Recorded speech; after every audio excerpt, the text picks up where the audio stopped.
Hello and welcome. I'm Dr. Adam Dorsey, a psychologist in Silicon Valley and the host of Super Psyched, a podcast dedicated to supercharging your life. Each episode contains fun, high-quality interviews with experts looking at psychology from all angles. Super Psyched is your tool to get more of what you want in your life and less of what you don't. Experiencing panic really sucks. It can occur without warning, even when there's no actual threat in sight. Physical and physiological symptoms run the gamut. Racing heart, shortness of breath, sweating, nausea, thoughts of losing control, and even fear of dying. I had a panic attack of my own years ago and thought I was having a heart attack. Fortunately, cardiological causes were ruled out. It was panic. And yeah, while I was relieved, it left me feeling vulnerable to having another. Why does panic happen? And what can we do about it? Fortunately, I know just the guy to give us the info we need. Dr. Charles Schaeffer is a clinical psychologist in private practice in New York, an adjunct professor at NYU, and among his many other accomplishments, he's the author of a book I loved. It's called When Panic Happens, Short-Circuit Anxiety and Fear in the Moment, using neuroscience and polyvagal theory. I'm not alone in my admiration of Chuck and his book. Several thought leaders have shared their praise for this excellent contribution to the field of psychotherapy. If anyone you know suffers from this common condition, this episode and Chuck's book are highly recommended. So listen in as Chuck unpacks what we need to know about panic. Dr. Charles Schaeffer, who has asked me to call him Chuck, a hearty welcome to Super Psyched. Dr. Charles Schaeffer, who has asked me to call him Chuck, welcome to Super Psyched. I am super psyched to be on Super Psyched. I'm so glad. I loved your book so much. It is hard to shave down all of the necessary information about panic, but I think you've achieved that in your book. I couldn't believe how immediately usable the information was. Panic is such a disorienting experience for those of us who've experienced it. I have. And it feels like there's no possible solution when you're in it. When the anxiety goes up, our internal resources go down. But you've basically said, here's what you do. And they are excellent. I was wondering if you could define panic. What is it and where does it show up?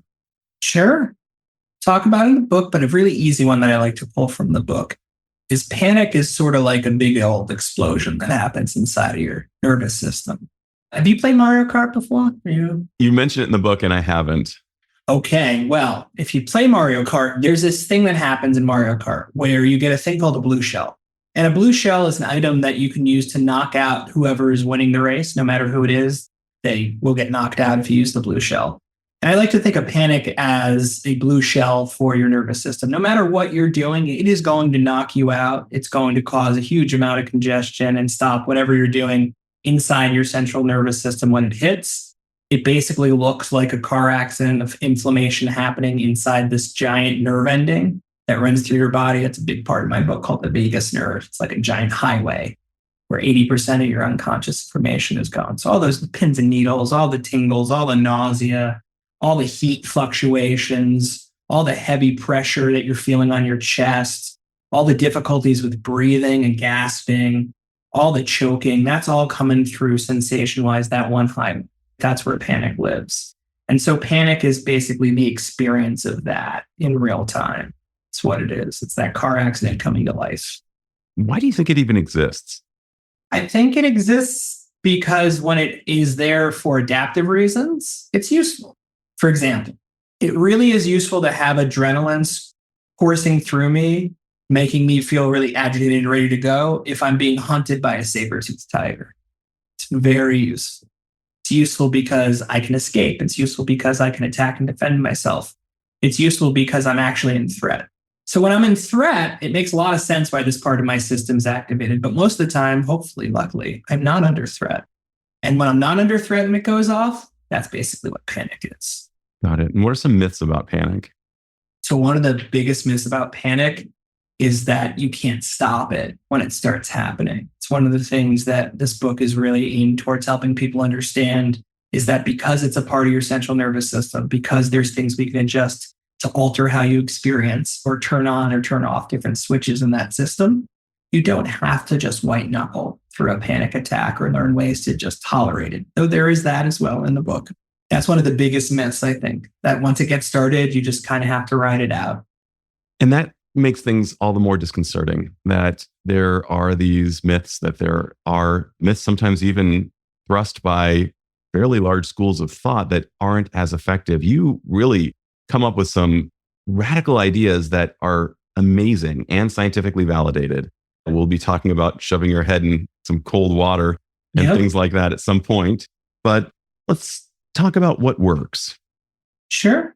So if you see this whole system I'm talking about as, as a computer circuit program inside a larger system, basically the book teaches you how to use the back end controls, the control alt delete, if you will, to try to reprogram parts of your experience when you're going through panic or before you experience any. So a lot of the interventions are ways to short out or stop the panic cascade when it starts hitting that vagus nerve trigger. That's the long and the short of it. A lot of the ways I teach people to do that is through practical examples and physical examples and really good definitions of how you experience panic. Because what I learned working with people and in my own experience, especially with men, is that if it's not defined well, it's not going to make sense. And if you don't understand from a very basic sensory sensation, like this thing in your chest that you feel like it's beating out of your chest is actually one of your nerve endings that's really inflamed, it feels really empowering for a lot of people. It's not a helpless flailing feeling anymore. And I know for a lot of men, that's very, very necessary in order to make changes, is to not feel that powerless. It's interesting. When I think about the scariest films, they always feature an invisible source of the nefarious presence. And panic is a lot like that, unless you can name it. And it sounds kind of glib to say name it to tame it, but it's really true. We need a taxonomy to say, this is what's happening now. And I was wondering if you could perhaps describe some of the things that may be happening when somebody's experiencing panic in real time, like almost giving a play-by-play of what might be happening in the body. Sure. So to do a little zoom in on what's happening in their body, before there's panic, we'll start there. You have this kind of interlocking system called your polyvagal system.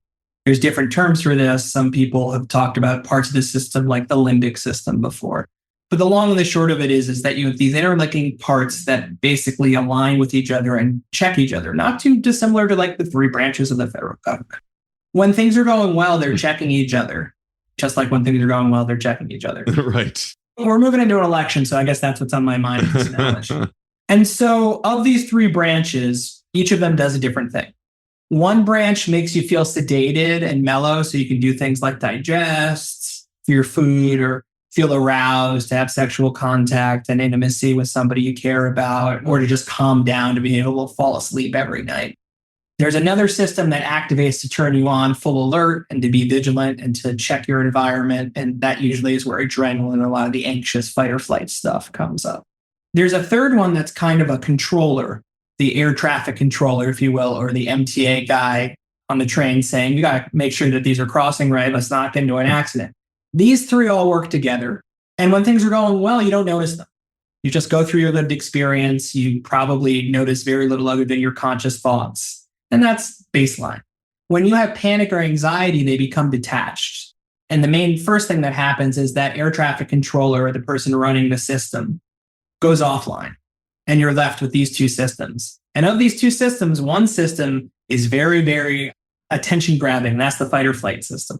And that's usually what happens, is that when panic's happening, that fight or flight system is pushing knobs inside your brain and inside of your glands to release things like adrenaline.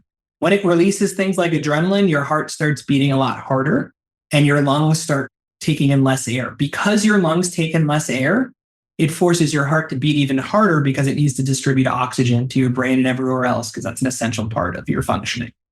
By forcing it to do that harder, it creates more tension and stress inside the nerves, because each of these nerves is going down that vagus nerve highway. When it keeps pushing too hard, it creates these inflammation racks, these big feedback loops. Those sensations you're getting every time from different parts of your body are where on the highway the accident is happening, so to speak. So if you're having a big disruptive feeling in your chest, like it feels really heavy, almost like you're having a heart attack, which is a classic reason people come into the hospital for panic, it's because the part of your nerve ending that's getting pressed really hard right now is right here, right above your heart. I'm pointing at my heart. When you're having some issues with your digestion, my finger's going lower towards my upper part of my stomach, it's because that part of your vagus nerve is now getting inflamed and lit up with the same information all the way down. It goes both ways, but it's sort of like one little highway, like a Key West, one line highway back and forth. So when there's an accident, it takes a lot of time to clear. But also when there's an accident, if you push it all in one direction, it can't clear because there's only one place for it to go. That's both disempowering and empowering in the same statement, and ultimately empowering, I believe, because we can actually do something. It seems like in some ways it's the right thing at the wrong time. It's the right thing if you're actually in the presence of a bear and you need all of the blood to rush to your extremities so that you can get out. And the problem is it's showing up at the wrong time. And why do you think it shows up when we're ostensibly safe? I think for a lot of people, it's a sign that they aren't attending to other basic parts of their life. And this is one way that your body will tell you. So for example, if you're sleep deprived, your body's going to have to compensate for lack of sleep. The first things it's going to toss out are not going to be things like your judgment or your memories, but it will toss out things like emotional regulation or anxiety regulation. And so when you notice it's hard to regulate that stuff, some of it might just be a sign, I didn't get enough sleep. When you're going on few calories and running on coffee, which is what I notice a lot of people are doing when they're trying to do intermittent fasting, which seems pretty popular right now, you're forcing your body to subside on largely adrenaline and very little calories, which does what to all of this machinery? Right? How much more stressed and activated does it become? Because I need the adrenaline now because I don't have calories coming up from my stomach to give me any of that energy. A lot of the time, anxiety doesn't necessarily come out of nowhere. It's just the first sign that you haven't been paying attention for a long time to a lot of other parts of your life. So one of the things that I've always thought about when I think about anxiety is that at the heart of all anxiety issues, including panic, is an element of avoidance. And I remember when I had my first real big panic attack, the one that felt like a heart attack that drove me to the ER. I was working at a corporate job. I had a son, I had a house, and I basically thought I was not going to be able to get out of working a job that I didn't love. And at some point, I would have to explain that to my son. Daddy doesn't love work. And at the heart of my panic was the avoidance of going back to graduate school. I'm unequivocal about this connection. And my presentation was similar to a heart attack. Some cases you describe nausea and vomiting. That strikes me as odd that vomiting would seem like the last thing you'd want if you're in the presence of a dangerous animal. Like you don't want to be puking, you want to be running. Well, I think some of it depends, right? So if you're vomiting up bile and noxious smells, is that going to be attractive to a predator versus another prey, do you think? I've never heard that. Holy smokes. Really? So do you think that when you squeeze a squid and it releases this noxious ink, it's because it doesn't want you to go like, ew, gross. Oh my God.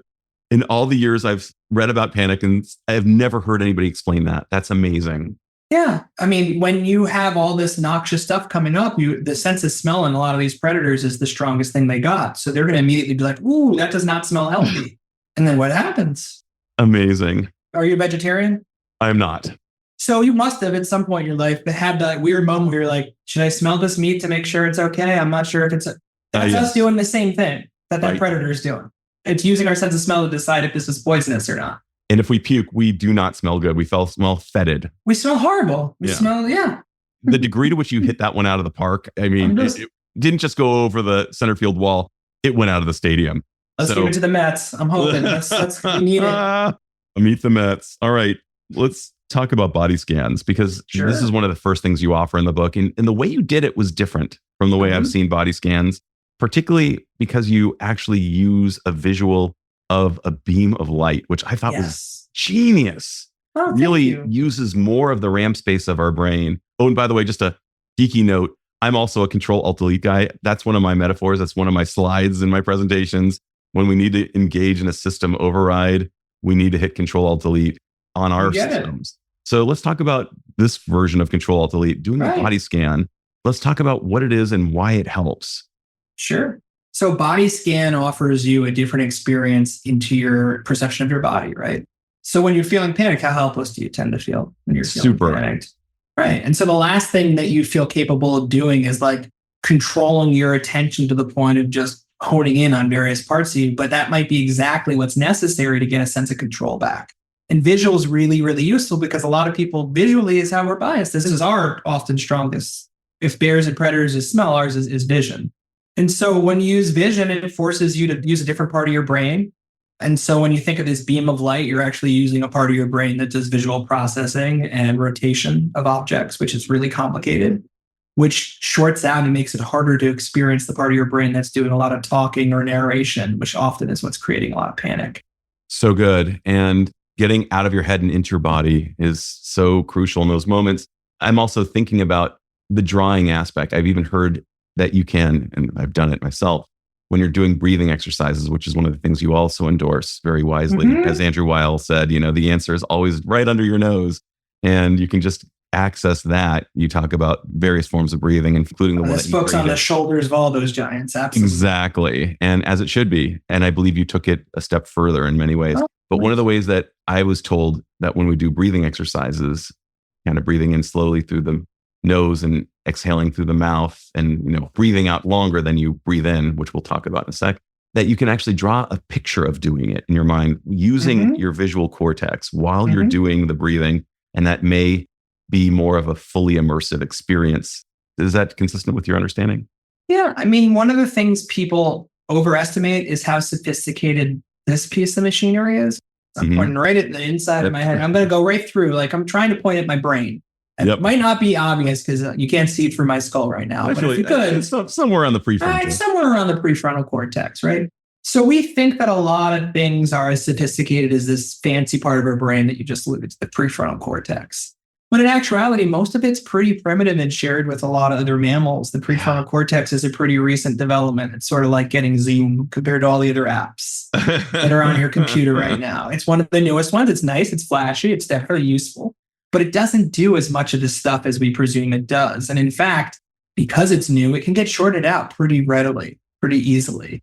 Panic will short it out, right? You'll lose your ability to talk through things. You'll lose your ability to communicate. Some people lose their ability to speech. There's a whole region of their brain they can't activate. But deeper parts of your brain that are pre-verbal, like the visual parts of your brain or the parts that rotate things, those don't go offline. And they don't really have to go offline because they predate your experience of panic. They're evolutionarily way more foundational. Same with the sensory stuff. That stuff is things you share with lizards. That is not stuff that's human. So when you understand it that way, there's a lot more opportunities to use the smarter parts of your brain to basically hack into and tap the other parts of your brain to come online. Because if you force an app that's stronger to come online, what's it going to do to the existing app? Like if you try to create an app that takes up more RAM, what's it going to do to the app that's on your computer if you only need RAM? It's not going to be super accessible. It's not right. usable. So believe it or not, Panic is an app. It's not a fun app, but it's an app in your system that runs often when you don't want it to. And so if you want to turn it off, you might have to run a different app that shorts it out. And one of those apps you can think of is called visual rotation. And that's what you're doing when you do something like drawing out a body scanner or even imagining the visual components of the parts of your body. Brilliant. And why is the exhale so important? Oh, wow. The exhale is so important for so many reasons. The main reason the exhale is really important is because it pushes out a lot of CO2, which is fantastic. This isn't what most people think of in the mindfulness space. But when you look at it at a neurological level and a neurochemical level, you're making it how much easier for your body to distribute oxygen when you push out all that CO2. By doing that, it just loosens everything. Your blood vessels with more oxygen are looser. It's less pressured. Your heart has to beat slower. There's no necessary release of adrenaline to compensate for anything. So it's a much easier meditative, restful state to get into that your body prefers. I've actually measured this. So I go to my doctor, and the first thing they do after I've driven through some bad traffic, found some parking, get there 2 minutes just before my appointment time, my adrenaline's pumping, my heart is all over the place. they put a cuff on me to see what my blood pressure is. Jeez. Lo and behold, it's really high. And not only that, but I've got the white coat syndrome a little bit because, I'm in the hospital setting. And so just for research and other purposes, I'll say, okay, let's give me a second and I'll do my breathing exercise. And it comes down to normal within under 2 minutes, let's say. Mm-hmm. Unbelievable recovery if proper breathing. I do the 4-4-4-4 in those moments. Sometimes I'll do a kind of a 4-3-8, depending on what I'm needing. But they really do well. Can you describe a breathing exercise that would be simple for the listener to implement in their life? Obviously not doing while you're driving, folks. No. 4-5-6. It's a variation of that's cool. For sleep that I really like. And what's the 4-5-6? So the 4-5-6 is a very useful one for shutting down fluttery heart rate panic sensations and for maybe killing off some of the nausea stuff because it's adding more oxygen and forcing it into your bloodstream right when you're usually having some anticipatory anxiety or panic sensations. And so it works like this. You breathe in through your nose for 4, you hold for 5, and you breathe out for 6. Then you just repeat that pattern, breathing in for 4, holding for 5, breathing out for 6. You might get a little sleepy. You might feel a little yawn coming on. You might feel even a little hungry. This is all normal. This is usually a sign that you've accessed that system that slows things down that I told you about. If there's 3 systems, gets pushed on when you're doing this kind of breathing. It's very useful for sleep and calming down. I'm going to be doing it tonight. Sleep has not been my best friend. Been a very fickle friend. And sleep is one of the foundational practices that keep panic from happening. So it's a great place to start applying it. For sure. That's absolutely brilliant. Let's talk about shoving your head. You described a patient who you described is named Rashida, who shoved her head into a bunch of ice cold water. Let's talk about that. Yeah. I've never heard that one, and I think it's genius, and let's go for it. Totally. So all the patients are made up people. So let's talk about made up Rashida. So Rashida is a made up version of somebody I've worked with in the past, or let's say 100 people I've worked with in the past in one person. But while we're on it, let's give a shout out to Rashida Jones. Yeah, Rashida, awesome. Wherever you're at, Rashida Jones right now. Although it's not her, folks, obviously. It's not Rashida Jones. If it was, that'd be great. It wasn't. Yeah. So, but if you are struggling, Rashida, tune in. This will help you out. The ice exposure thing's really nifty. So again, there's this stuff that happens inside our nervous system that doesn't require conscious thought. And that's frankly most of what's happening a lot of the time. We're just not aware of it because it's usually going pretty smoothly. One of those things is our response to being submerged in ice or in cold. We evolved during an ice age, right? That's not news to a lot of folks. But because of that, and because we're warm-blooded, we need to be very, very responsive, our nervous systems, to cold exposure, because if our blood can't stay warm and not from sunlight, from our own heart, then we die. That's what warm-blooded means. So it's really built in. So if you get pushed into anything icy or frozen, especially if it's an isolated part of your body, the emergency response system in your nervous system goes, slow everything down. We need to survive. I think we're submerged in ice. And so what does it slow down to help you survive? It slows down your breathing. It slows down your heart rate. It does all the things that we just did with 4-5-6, but much quicker and not necessarily as comfortably, because you are going to get this really intense cold sensation. It's not going to be damaging, but if you ever squeeze an ice cube before, within a couple of minutes, what do you notice happens after? It's incredibly painful. It almost feels like a burning sensation, but it's intolerable after a particular amount of time. Now, if we looked at your hand, it would be nearly impossible for you to give yourself frostbite doing that. But the sensation feels like your hand's friggin' dying for a reason, because it's well built and evolved to keep you here. The reason you're here, the reason I'm here, is because our ancestors had this thing going really well for so long that now it's an automatic response. And if my hand's in ice, it's coming out, as much as if my hand's on something that's on fire, it's coming out. But in order for that to happen, I need, and it stays in ice. So if I can't just pull it out, it will say, okay, well, I'm going to force you to slow everything down. So what Rashida did is she did this nifty trick where she submerged her whole head and face that's covered in these nerve endings that run to that same vagus nerve. You were showing kind of under your eyes towards your cheek. Right. Yeah. So if you go right under your eyes, these are pressure points that overlap with a lot of, if you've ever done any sort of like Eastern medicine stuff or Chinese medicine, a lot of these pressure points are the same places. It overlaps. But you have right under your eyes, right under your nose, right at the sides of your mouth, right underneath your chin, right by your temples. These are all inputs into your vagus nerve, right? That big nerve where all the sensation, the highway I talked about before. If you jam it up at the start here and short it out, what's going to happen? If you submerge your face into the ice, the ice triggers and forces all this stuff to go, hold on, slow down, we're in ice. It will cascade it all the way down that nerve ending through the rest of your body. And then it'll send this message back up and go, oh yeah, it's chill down here. Guess we should just send it back up. Oh no, it's still cold up here, send it back down. And I'm guessing it goes without saying, but I will say it anyway, that obviously check with your doctor to make sure that there are no contraindications. But I'm guessing that for many people, or if not most people, this could be an effective means to shutting down or arresting a panic attack. This is a good one. One that's less jarring would be opening up Candy Crush or Tetris and doing visual rotation in real time instead of doing the mind scan. So good. I love that one.